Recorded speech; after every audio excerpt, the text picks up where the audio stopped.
Good evening. The date, January 12, 2026, will likely be recorded in the annals of Australian football not merely as a change of administration, but as a moment of profound, albeit inevitable, reckoning.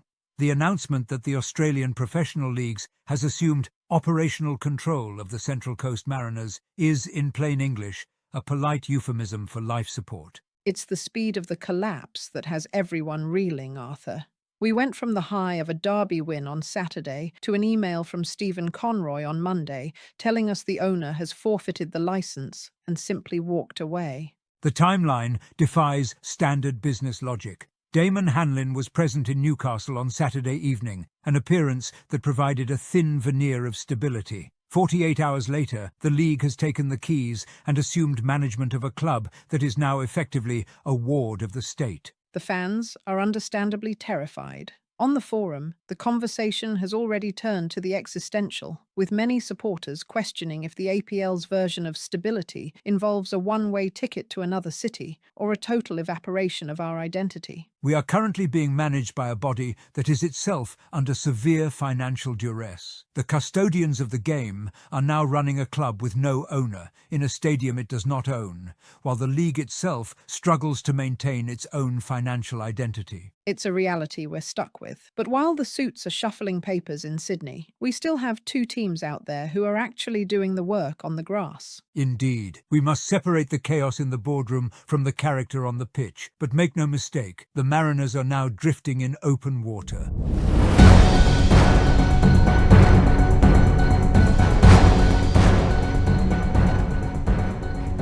Good evening, and welcome to the CCM Fans Report. I'm Arthur Fischel. And I'm Martha Fischel. It's the show where we try to find the football underneath the mountain of legal paperwork. We must begin with the anatomy of a collapse. To understand the precipice, one must first conduct a dispassionate review of the path. For months, we have lived under a regime of unofficial control, where Damon Hanlon had reportedly already injected significant funds into the club despite never passing a fit and proper person test. It was a total illusion, Arthur. We spent months being told the club was seeking investment, but the actual deal behind the scenes was already rotting. Looking back, Mark Jackson walking away before the season even started was the first real warning that the culture was being hollowed out from the inside. Quite. The departure of Jackson was a principled rejection of a failing model, one that has led to a slow-motion drain of our most promising prospects. Which brings us to the now. Stephen Conroy's email calls the APL custodians, but they are essentially narrative janitors. Mike Charlesworth has reportedly handed the license back, effectively ending a 13-year era by simply walking away. We have Greg Brownlow as a caretaker manager, reporting to a league that is itself under significant fiscal pressure. He is the designated driver for a clown car that's run out of petrol. The APL is trying to run us, while they're still managing the fallout of their own internal budget freezes and staff restructures. It's not exactly the safe pair of hands the fans were hoping for. The APL's focus is an expedited sale, facilitated by the removal of the Caceres clause. Simply put, this allows multi-club ownership groups to transfer players freely between their various teams without the usual hurdles. For a global entity, it turns a club into a frictionless development pipeline. And that is the what happens next that is terrifying. If a big European club like QPR buys us, we don't just get stability, we risk a corporate lobotomy. We become a farm team. The fear is that the club won't exist to win trophies for Gosford anymore, but to provide a direct line to Australian talent for a second division side in London without the necessity of transfer fees.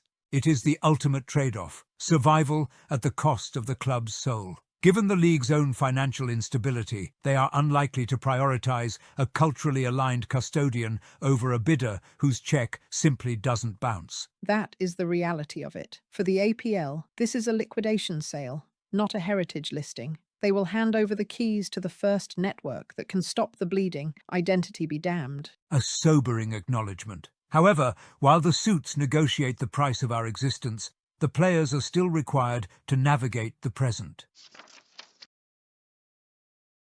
We pivot now to the pitch, where the women travelled to Newcastle for an F3 derby. It was a classic derby performance, but we have to start with the heartbreak. Cannon Clough's season is over. A ruptured ACL and torn meniscus is just devastating for a player who gives that much to the badge. The attrition rate was unfortunately high. Isabella Coco Di Scipio suffered a significant knock as early as the 9th minute. To her credit, she attempted to play through the discomfort, remaining on the pitch for over half an hour before finally being replaced in the 40th. She's a warrior, but seeing her on crutches later wasn't great. Still, the tactical resilience of the group remained intact. And then came the Peter Trimmies show. That goal in the 53rd minute was pure class, a top corner strike that completely changed the momentum. Peter was deservedly named player of the match. She was everywhere. The winning moment fell to Annalise Rasmussen in the 70th minute. However, the technical quality was occasionally overshadowed by the commentary. At one point,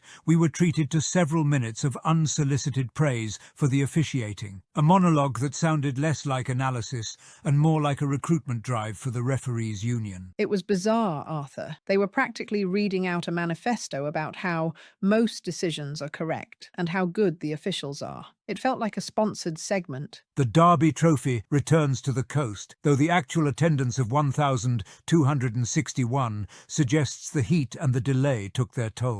Including one of our supporters, who apparently managed a 100% discount on his entry. He tried to scan his men's membership. It failed, and a former Mariners staff member now working for the Jets just waved him through because the systems were playing up. FTS indeed. A resourceful piece of fan-led advocacy, a 2-1 win that secures local bragging rights even as the ground shifts beneath the club's feet. Unfortunately, the journey west for the men offered no such consolation. A 3-0 defeat at the hands of Perth Glory has left the team anchored to the bottom of the table. It was a grim watch, Arthur. A 9:45 p.m. kickoff in the west meant staying up until midnight just to watch us get dismantled. The performance was characterised by a startling lack of offensive punch. We finished the match with precisely 0 shots on target, a statistic that suggests our tactical approach was more theoretical than practical. The mood on the forum went from "we're back" to ordinary in about 90 minutes. We looked lost in the first half, and conceding a goal to Taggart right at the death of the half was a killer. The second half offered no reprieve. Tom Lawrence's goal in the 54th minute, a swinging corner that bypassed the entire defensive unit, was the definitive punctuation mark. One might suggest, borrowing a phrase from Brendan McCullum's England, that perhaps the Mariners were simply over-prepared. Over-prepared? Arthur, we didn't have a single shot on target. If that's the result of training too hard, I'd hate to see what happens when they just wing it. It is a curious paradox. The team appeared systemically fragile, and the clinical nature of Perth's finishing only served to highlight our own lack of structure in the final third. Exactly. We're back at the bottom of the ladder, the goals have dried up, and we're left looking for answers in a squad that just didn't seem to turn up in the West. Joining us now to discuss the optics of the takeover and the APL's communication strategy is Gary from marketing. Gary, the club has effectively been repossessed by its landlord. How do you find a brand win in a total forfeiture? Arthur, a forfeiture is such a legacy state noun. In the industry, we're calling this a structural governance realignment. It's fantastic to be back in the ecosystem. And just to be clear, I am now principal catalyst of holistic narrative sustainability. I'm freelance now, obviously. High flex, low overhead. Right. Stephen Conroy's email states the APL, as custodians of the game, have taken proactive action to ensure stability and continuity. Gary, how is a forced termination proactive? It's pure poetry, Arthur. By framing the collapse as proactive, they've turned a panic spiral into a hyper-deliberate pivot.